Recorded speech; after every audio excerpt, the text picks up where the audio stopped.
Let me touch on etymology for just a short reason, for a short moment, because your scholars now want to play with etymology to make their points. They push etymology like it is a science, but it's not definitive. Definitive means it lacks conclusive definition. They say etymologically, if you look at these words, they have a different meaning. But you know, when we talk, we do not speak etymologically. We speak definitively with the words that we use. That's why we understand each other. If we spoke in a non-definitive way, we would be unable to communicate. When I'm talking now, you're not trying to assess the etymology of the words that I speak. You are listening to me based on the common definition, based on your understanding of the words that I speak. That's a fact. They come and push etymology only to confuse you. They say, you know, if you look at the word, the etymology of the word black, and you trace it back, that it comes from German, it means blank or blanco, or it actually means white. But they abuse etymology because they only trace words back to so far, and they usually trace them back to some white man or some white language. And we know that the oldest languages and utterances and tones and vibrations come from the original people. And that's not German. That's not French. That's not Spanish. So how can you give me the etymological definition or etymologically break down and decipher my words, but you can't take me further than the Germans, than the French, than the Latins? Why is that? Because you can't step outside of a reality that was defined by the white man. Because if you do step outside of a reality that was defined by the white man, then it will require you to define your own. And you refuse to do that if you have low self-esteem, self-inadequacy, and low self-confidence. You're not going to define your own reality. So you're not going to take it further than that. So you want to tell me that I can't use the words that I'm using because I don't know what they mean, because I don't understand what it means in German and in Latin and in French. I don't understand what how a white man evolved his linguistics. And you so conveniently trace them back only further enough to discredit our usage of a word that empowers us. So if I say I'm black, you want to take that back etymologically to say, you know what, this is what this means.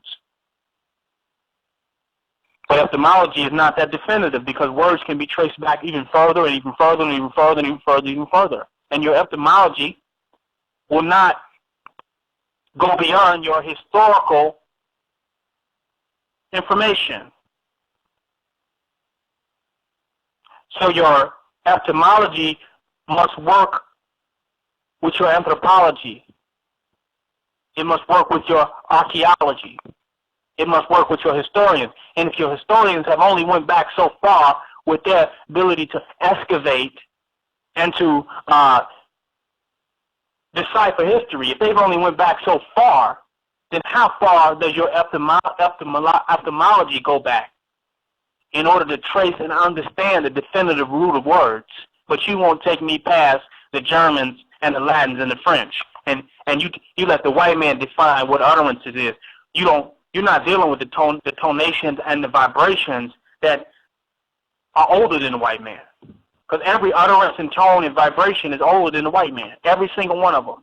So if I say the word black, each utterance of that word, each tone, each vibration, resonance of that word is older than every white man out here. The meanings and the essence of what these vibrations are is older than any white man's diction. Because when we talk about etymology, we're talking about the evolution of diction.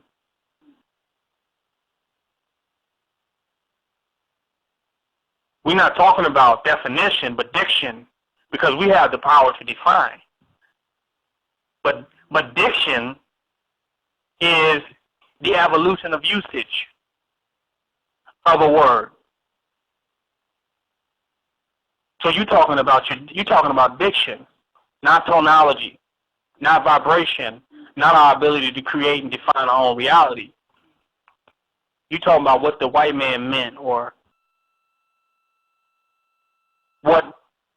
how he abused or molested the tones for his usage. And you're going to tell me that is the definitive reality of what the word means. Because the Germans said black, that's what it means. Because that's how he abused that tone. Because he said nigger. But the Ethiopian said negus. Before he even could fix his mouth to say negus, ancient Ethiopian civilizations, Kushite, Nubians, right there in Ethiopia, said negus, meaning king. In Amharic. And then you want to take me back to some white man said nigger or negro, some Spanish being eating Mexican said negro. And you telling me that's the etymology. You don't want to take the etymology back to the ancient empire of Ethiopia and the negus. You want me to stop there because you feel comfortable with that, because that's consistent with some white man's documentation that's not too old. With some of the white man's paperwork that says, oh, this is what your status is and this is what your identity is. So you playing with etymology. You are pimping etymology. You are abusing etymology. And you're using it specifically and strategically to disempower black. That's a fact. You see them doing that. Word games. Spin doctrine. When you listen to me, you're not listening to my etymology. Try to listen to somebody and they're talking to you and listen to them etymologically and see if what they're saying makes sense. That's how you know it's a spin doctrine. But then they only trace it back to how some white man can discredit the definitive value that we add to words. When we say black, we know what we mean. We know it means power. We know it means perfection. We know it means supreme balance. We know it means original, source energy. We know black is God. But since you hate black, you have to take me back a few hundreds of years to some German utterance and reject our definitive power, our power to define by saying black power. That the gods of 76 trillion years old can't open their mouth up and redefine reality in the present moment. But you say, I self, Lord and Master. But I got to go off some white man's paperwork and documentation and go off some etymological breakdown on how Germans, Spanish, Latin, and French utilize words and syllables. Italian and what have you.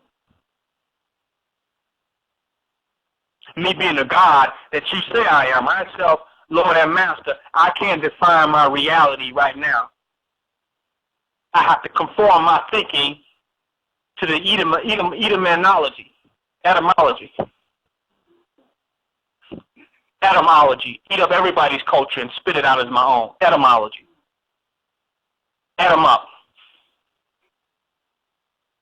Huh? I'm going in tonight. We had a power to define our reality. And if we say black is power for our purpose in this time as a counterattack on self-hatred of the bleaching of people's skin, of them hating their hair and hating their dark skin tones, if we want to say, we want to define black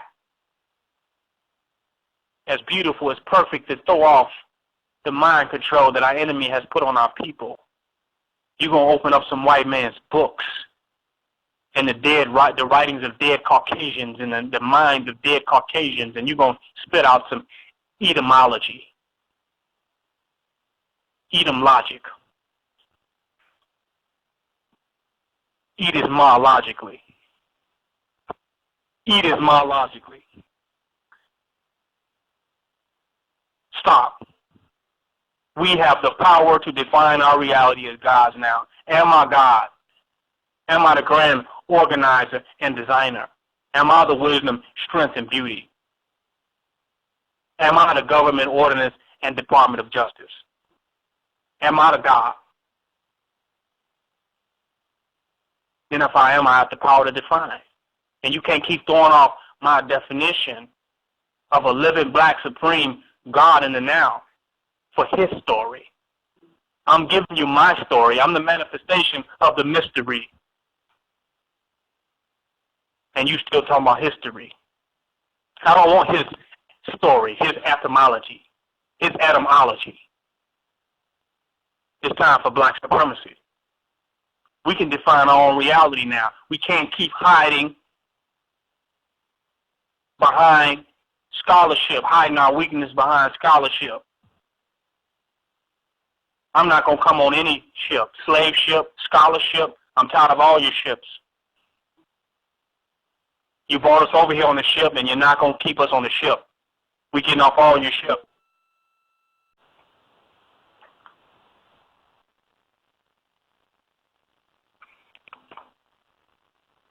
Okay, now we see how the etymology has duped us and tricked us, and how they use that.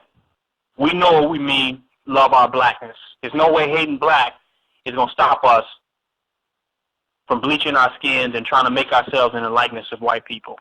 You got to love black. You got to reverse the curse of black and go from black hate to black love. Everything that was taught negative about black now has to be written as positive. We must reverse the curse and break the spell, or the spelling and the diction, the white man's diction, and the death ignition, igniting us to continue to be deaf. And now we have to define or divine the word. 310, 1848. Black Supremacy King, you went in tonight. I appreciate it very much. I'm situated in the Matrix right now, but I'm with somebody I'm trying to unplug. I even have people calling in now, so I just wanted to say thank you tonight. Black Supremacy. Black Supremacy, man. Thank you for calling in. Appreciate it. If you're still calling in, press 1. I've exposed the myth of us being non-Africans. Just ask your South Africans. I've showed you the spin doctrine of etymology, the white man's etymology, the caveman's etymology, Edismology. I'm not listening to nothing them saying. I'm not listening to nobody that eat their own mother. I don't want to hear it. The mystery is unfolding. We still attached to his story. Let his story go. Let's write our own. The Honorable Elijah Muhammad told us that God rewrite history. Every 26,000 years, we rewriting his story, and we're making it our story right now. Let me rewrite that. And I'm rewriting black. I'm reversing the curse as I self-law and master, I self-lord and master.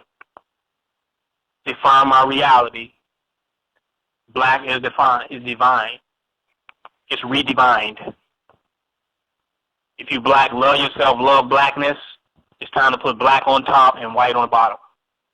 That's the age we're in now, the age of black rulership. And that's our objective.